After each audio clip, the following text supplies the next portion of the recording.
नमस्कार, मेरा नाम है डॉक्टर पुरुधमन और आज इस वीडियो में हम बात करने वाले कि कैसे एक पैरालिसिस पेशेंट अपने आर्म में, अपने हाथ में एक्सरसाइज कर कर ताकत डाल सकता है। क्योंकि पैरालिसिस पेशेंट जिनका खासकर लेफ्ट साइड इफेक्टेड होता है उनमें इंप्रूवमेंट स्लो होती है, क्योंकि मैक्सिमम जो लोग होते हैं वो राइट हैंड डोमिनेटिंग होते हैं। तो राइट साइड जो बॉडी में इंप्रूवमेंट है खासकर आर्म के अंदर, वो बहुत स्पीड से आ जाती है। लेफ्ट साइड जो इनका नॉन डोमिनेटिंग है उनके साथ दिक्कत क्या होती है कि उनका पैर में इंप्रूवमेंट तो स्पीड से चलती है बट आर्म में नहीं आ पाती। आर्म में लाने के लिए हमें बहुत ज़्यादा मेहनत करनी पड़ती है और वो मेहनत करने के लिए जो एक्सरसाइज है मैं आपको बताने वाला हूँ। तो शुरुआत करते हैं सबसे पहले मोटे मोटे जॉइंट से। मसल्स के बारे में बात नहीं करेंगे, जॉइंट्स के बारे में बात करेंगे। आपका शोल्डर, एल्बो, रिस्ट और फिंगर्स, ठीक है ना। तो शोल्डर की मूवमेंट कितनी हो सकती है? मैक्सिमम इतनी। तो आपने करना क्या है, अपना हाथ दूसरा हाथ लिया, इसको पकड़ना है और उसको उठाना है। बैठ के करो, खड़े होकर करो, कोई फर्क नहीं पड़ता। कोशिश करो बैठ के करो, क्योंकि अगर आपका बैलेंस बिगड़ता भी है तो आप गिरोगे नहीं, ठीक है ना। दूसरे हाथ से करनी है, मगर ये उन पेशेंट ने करनी है जिनकी इस हाथ में ताकत बिल्कुल नहीं है, उठता ही नहीं है, हिलता ही नहीं है उनको। क्योंकि अगर थोड़ी बहुत भी आपकी मूवमेंट है तो आपने जब अपनी फिंगर्स फंसाई तो दम आपने यहाँ से लगाना है। अब यहाँ से ऊपर नहीं उठ रहा, अब यहाँ से जाएगा। अब ध्यान से मेरी फिंगर से रखना। मैंने पहले इससे उठाया, जितना उठ गया ठीक है, मैंने इसको उठाने की कोशिश करी है, राइट को, लेफ्ट को नहीं उठाया। मैंने दम लेफ्ट में लगा रहा हूँ, राइट अपने आप उठ रहा। अब यहाँ से नहीं उठ रहा, दर्द हो रहा है, कोई बात नहीं, अभी ऊपर के, है ना। जितना हो सके लेफ्ट को यूज़ करना है, उसको बिल्कुल छोड़ के काम नहीं बनेगा, ठीक है। और जब आप ऊपर की तरफ उठा रहे हो तो दोनों बाजू में दम लगाना है। ये नहीं कि एक बाजू में दम लगा रहे हो दूसरे बाजू में दम नहीं लगा रहे। आप कम से कम अंदर से दम तो लगाओ, क्योंकि जब आप अंदर से दम लगा रहे हो तो आपके ब्रेन को सिग्नल जाएगा कि ओके ठीक है, मुझे ये काम भी करना है। जब ब्रेन के पास ये सिग्नल जाएगा कि हाँ मुझे ये काम भी करना है, चलो इसको थोड़ा सा इम्प्रोवाइज करते हैं, तभी तो आपके ब्रेन में इंप्रूवमेंट होगी, आपका काम बनने लगेगा। तो ये बहुत ज़रूरी है। सवाल उठता है कि ये वाली एक्सरसाइज कितनी बार करनी है ना।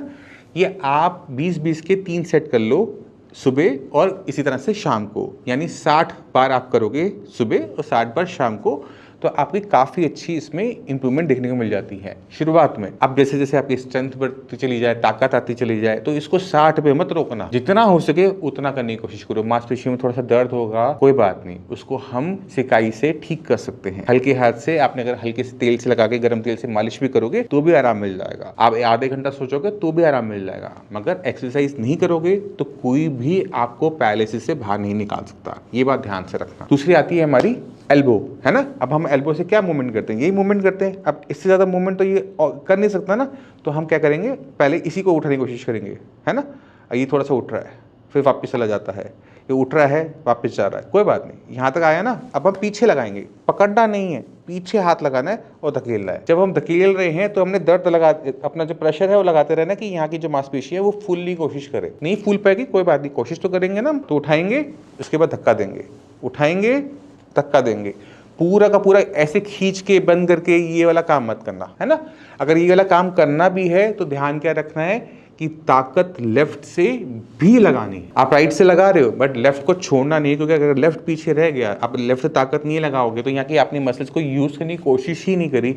जब आप इसको यूज़ करने की कोशिश करोगे तो ही ये मसल्स जो हैं पहले से बेटर परफॉर्म करना स्टार्ट करेंगी। क्योंकि ब्रेन जो होता है वो एक बहुत कॉम्प्लेक्स ऑर्गन है। ब्रेन में जो इंप्रूवमेंट आती है स्ट्रोक के बाद खासकर, वो आती है न्यूरोप्लास्टिसिटी से। तो पहले 6 महीने में इंप्रूवमेंट आएगी। आप किसी भी फिजियोथेरेपी करवा लो, कोई भी आप ट्रीटमेंट ले लो, आपको आराम मिलना ही मिलना है। अगर जब पहले 6 महीने बीत जाते हैं उसके बाद आपकी इंप्रूवमेंट आनी ऑटोमेटिक तरीके से बंद हो जाती है। जबकि दवाइयाँ आप वही खा रहे हो, वही डॉक्टर के पास जा रहे हो। इसके पीछे रीजन ये होता है कि जो न्यूरोप्लास्टिसिटी ना वो कहीं ना कहीं रुक जाती है। उसको स्टार्ट करने के लिए हमें थोड़ा सा पुश करना पड़ता है, मेडिसिन से पुश करना पड़ता है। जब हम मेडिसिन से पुश करते हैं तो मैं आपको वीडियो के एंड में टेस्टिमोनियल लेके जाऊंगा, पेशेंट देख के जाऊंगा, उनको जरूर देखना। बट अभी हम एक्सरसाइज पे चलेंगे। तीसरी है आपकी रिस्ट, है ना। रिस्ट बहुत सारे पेशेंट की, मैक्सिमम पेशेंट की रिस्ट मूव ही नहीं करती, वो टाइट है तो टाइट ही रहेगी। तो आप उंगलियां फंसाओगे और ये स्ट्रेच, इसमें स्ट्रेचिंग ज़्यादा है, क्योंकि मसल्स अगर स्टिफ है, हार्ड है, तो आप जब तक वो लाइट नहीं होंगी, दोबारा से नरम नहीं होंगी, सॉफ्ट नहीं होंगी, आप उनको मूव ही नहीं कर पाओगे। और आपकी जो स्टिफनेस है आर्म के अंदर वो तब जाएगी जब ब्रेन का कनेक्शन आपकी मसल के साथ दोबारा बन जाएगा। जब तक वो मसल के साथ कनेक्शन नहीं बनता तब तक आपकी सारी की सारी मसल स्टिफ रहेंगी, क्योंकि जब ब्रेन का कनेक्शन मसल से चला जाता है, मसल्स क्या करते हैं, वो अपने आप को स्टिफ के अंदर की तरफ आ जाती है। कुछ इस तरह से क्यों आ जाती है? बॉडी ये चाहती है कि ये कहीं अटके नहीं और आप गिरे नहीं, तो अपनी डिफेंसिव पोजिशन में अंदर होकर वो टाइट हो जाती है, इसलिए वो खोलना पड़ता है। थोड़ा सा सॉफ्ट करने के लिए हमें ब्रेन ब्रेन पे काम करना पड़ता है कि ब्रेन और मसल का कनेक्शन बन जाए। जैसे ही वो अपना कनेक्शन बना लेती है तो जो टोनोसिटी है, जो उसकी आप कह सकते हो कि जो स्टिफनेस है वो जाना शुरू कर देती है, वो सॉफ्ट होना शुरू हो जाता है। जब वो सॉफ्ट हो जाता है तभी वो चल पाता है, चाहे कोई भी मूवमेंट आप कर लो, है ना। अब चलते हैं ब्रेस्ट के ऊपर। ये वाली हमने एक्सरसाइज कर ली, इससे ज़्यादा मूवमेंट होती नहीं, थोड़ी बहुत आप सर्कुलर कर सकते हो। ये वाली मूवमेंट अभी आएगी नहीं, क्यों? क्योंकि इसमें ताकत ज़्यादा लगती है और ये काफ़ी हद तक बाद में भी नहीं आती, खासकर लेफ्ट हैंड के अंदर। ये जो रोटरी मूवमेंट है, घुमाने वाली मूवमेंट है, ये नहीं आ पाती बाद में। तो इसके पीछे भागना नहीं, क्योंकि इससे हमारे कोई काम खास रुकता नहीं है। हमारे लिए जो सबसे बड़ी चैलेंज होता है वो है फिंगर्स, और खासकर फीमेल्स के अंदर फीमेल जो लेफ्ट हैंड आर्म होता है उस पर मेहनत ज़्यादा करनी चाहिए, क्योंकि उनकी फिंगर्स बहुत पतली पतली होती हैं, उसमें मसल्स कम होती हैं। अगर मसल्स कम हैं तो उनमें इंप्रूवमेंट लेकर आना मुश्किल होता है। मगर जो मेल होते हैं जिनकी फिंगर्स बहुत मोटी मोटी दिख रही होती हैं, उनमें इंप्रूवमेंट बड़ी फास्ट आती है। क्यों? क्योंकि वहाँ पे मसल मास है। जब मसल मास अच्छा होता है तो सिग्नल अच्छा जाता है, और जितना अच्छा सिग्नल जाता है उतनी अच्छी इंप्रूवमेंट होती है। और ये हम प्रैक्टिस में देखते हैं, हमें पेशेंट के हाथ देख के पता लग जाता है कि इसमें कितनी जल्दी इंप्रूवमेंट है। क्यों? क्योंकि उसकी जो मसल्स हैं, बोन्स है, वो हमें बता रही हैं कि ओके ठीक है, ये पेशेंट जल्दी रिकवर कर जाएगा, क्योंकि उसके पास मसल मास होता है। अब हमने फिंगर एक्सरसाइज करनी है, तो फिंगर्स अक्सर मैक्सिमम होगी ऐसे टाइट, बिल्कुल टाइट, मुट्ठी खुलने को नाम ही नहीं लेती, थोड़ा बहुत खोल लेते हैं, कभी कभी खोल लेते हैं। तो पहले आपको जज करना है कि आपकी जो रिस्ट की जो कंडीशन है वो कैसी है। बिल्कुल टाइट है तो उसको तो भाई मजबूरी में पीछे की तरफ आपको करके स्ट्रेच करना ही पड़ेगा, बार बार स्ट्रेच करना ही पड़ेगा, और इसमें आपकी रिस्ट की एक्सरसाइज भी ऑटोमेटिक तरीके से हो जाती है। तो आप ऐसे खोलो, ऐसे खोलो, कोई फर्क नहीं पड़ता, बट आपने वो करना है। दिन में कितनी बार करना है? 20-20 के आप 3 सेट सुबह शाम करने से शुरू करो, फिर धीरे धीरे जैसे जैसे आपकी स्ट्रेंथ है, आपको ताकत लगे, जब आप थकना बंद कर दें तो उसको आप इंक्रीज कर सकते हैं अपने हिसाब से। दिन में खाली बैठे हो तो भी वाली एक्सरसाइज स्टार्ट कर सकते हो। दूसरा होता है फिंगर को रोटेशन वाली, ये वाली एक्सरसाइज, ठीक है। ये तब होता है जब आपकी मसल्स रिलैक्स हो जाए। अगर वो रिलैक्स नहीं, टाइट है, तो इसे कैसे घुमाओगे? घूम ही नहीं पाएगी, है ना। तो इसको हम तब करेंगे जब फिंगर्स पूरी की पूरी तरह से रिलैक्स हो जाती है। तीसरी चीज हम क्या कर सकते हैं, आपने हाथ को खोला, बॉल को पकड़ा, स्माइली बॉल। स्माइली बॉल मेरे पास अभी नहीं है, होती मैं आपको दिखा देता। समझो यहाँ पे स्माइली बॉल है, उसे दबाना है, छोड़ना है, दबाना है, छोड़ना है। बॉल जब आप अपनी मसल्स को सॉफ्ट करते हो तो बॉल अपने आप अपने हाथ को थोड़ा बहुत खोल देती है, फिर आप टाइट करोगे, खोल दोगे। इससे आपके पास जो ग्रिपिंग पावर है वो तो आनी शुरू हो जाती है, बट खोलने की ताकत के लिए आपको एक्सरसाइज को अलग से देखना पड़ता है। वो तब होना शुरू होगा जब आपका एक बार कनेक्शन बन जाए ब्रेन के साथ, क्योंकि पीछे वाली जो हमारी मसल्स होती हैं ये थोड़ी पतली होती हैं। ऐसे छू के देखो, है ना, ये पतली पतली। अब यहाँ से छू के देखो, ये मोटी मोटी है। तो पेशेंट में अपनी उंगलियां बंद करने की ताकत जल्दी आती है, बट खोलने के लिए उसको बहुत मेहनत करनी पड़ती है। कुछ पेशेंट होते हैं जिनके पास खोलने बंद करने की ताकत होती है, बट इसमें स्ट्रेंथ नहीं होती, पावर नहीं होती। कोई सामान पकड़ते हैं, छूट जाते हैं। उनके लिए बहुत सारी एक्सरसाइज, स्माइली बॉल है, स्प्रिंग है, जितना वो करेंगे उतना अच्छा उनमें इंप्रूवमेंट देखने को मिलेगा। तो आपको समझने की जरूरत है कि आपको अपने उस पार्ट में ज्यादा काम करना है, जल्दी काम करना है, लंबा काम करना है, जिसका बारे में आपको पता है कि ये स्लो है। यानी आपके घर में अगर 2 बच्चे हैं, एक कमजोर है, एक होशियार है, तो किस पे ज्यादा मेहनत करोगे, होशियार पे या कमजोर पे? कमजोर पे करोगे। तो लेफ्ट साइड का जिनको पैरालिसिस होता है, उनका जो आर्म होती है वो कमजोर होती है बाय डिफॉल्ट। अब इसको ताकत देने के लिए इसको ज्यादा टाइम देना पड़ता है, और वो टाइम को देना पसंद नहीं करता। तो अगर आप पैरालिसिस के पेशेंट हैं तो आप अपनी बनावट को समझने की कोशिश करो, अपने ब्रेन को समझने की कोशिश करो कि वहीं पे क्लॉट आया था, वहीं पे नस फटी थी, जिसकी वजह से आपको लकवा हुआ, ब्रेन में नुकसान हुआ है। आपकी मसल्स में, बोन्स में कोई दिक्कत नहीं है। जो स्टिफनेस आ रही है वो इसलिए आ रही है क्योंकि ब्रेन का सिग्नल नहीं जा रहा है। ब्रेन में इंप्रूवमेंट करोगे, आपको अपने आप में खुद ब खुद इंप्रूवमेंट मिलेगी, जैसे इन सारे पेशेंट्स को मिली। और आज हमारे साथ है रमेश जी। रमेश जी हैं लखनऊ से। तो रमेश जी, आपको लकवा कब हुआ था? 8 जुलाई को था। 8 जुलाई 2024 को हुआ था। और तब आपकी कंडीशन कैसी थी? तब तो चल नहीं पाते थे, पकड़ बिल्कुल चल नहीं पाते थे। कुल्लू का ये पकड़ कर ले जाते थे लोग। और अभी यहाँ से ट्रीटमेंट कितने टाइम से चल रहा है? अभी साहब 2 महीने 1 महीने 2 बार ले गए थे, तो 1 महीने 15 दिन खाए, 15 दिन के बाद में 15 दिन नहीं खाए इतनी। अच्छा, 2.5 महीने खाई है अभी। हाँ, अब 2.5 महीने में सुधार करना हुआ है।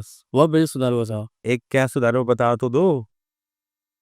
तो आप चल नहीं पाते, बैठ नहीं पाते थे, चल लेते हैं तो खुद कर लेते हैं अब। मतलब चलना उठना बैठना अब शुरू हुआ है। आज शुरू हुआ था।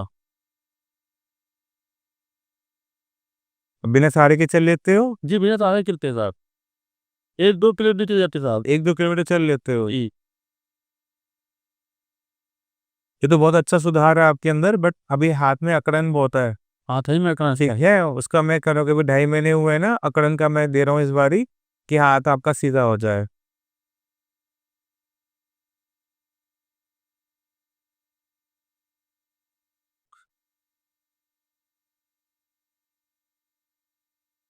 कि जो बाकी हमारे मरीज़ होते हैं लकवे के, जो निराश हो जाते हैं, तो कभी आपको लगा कि आप निराश हो गए? अरे हम निराश नहीं हुए साहब। निराश नहीं हुए? नहीं, हम निराश नहीं हुए साहब। मेहनत करते रहे ना? जी। ठीक है। लकवा जब भी किसी को होता है ना, तो सबसे बड़ी गलती कोई लकवा का मरीज़ क्या कर सकता है, वो है हिम्मत हारना।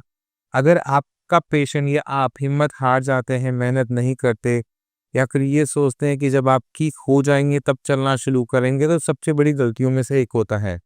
जिस तरह से रमेश जी हों या बाकी जितने भी आपने हमारे मरीज़ देखे हों, उनमें एक कॉमन चीज़ थी कि वो कभी हिम्मत नहीं हारे हैं। उनके अंदर वो एक शक्ति थी, चाहे वो 10 साल पुराना लकवा था, चाहे ये इनका अभी 1 साल पुराना लकवा क्यों ना हो। उनमें एक इच्छा शक्ति थी कि मुझे ये चीज़ को ठीक करना है। तो जो पेशेंट बिस्तर पे लेटे रहते हैं, बैठे रहते हैं, उनके घरवाले कहते हैं कि नहीं उनको नहीं उठने देना, ये बीमार हैं, बीमार की तरह उनको ट्रीट करते हैं, तो वो मरीज़ कभी ठीक नहीं हो पाते हैं। एक दिन बीच में जाऊँगे तो थेरेपी कराने हम 4 पहिया गाड़ी चलाई थी अपने हाथ से। क्या? अपने हाथ से चलाई 4 पहिया गाड़ी।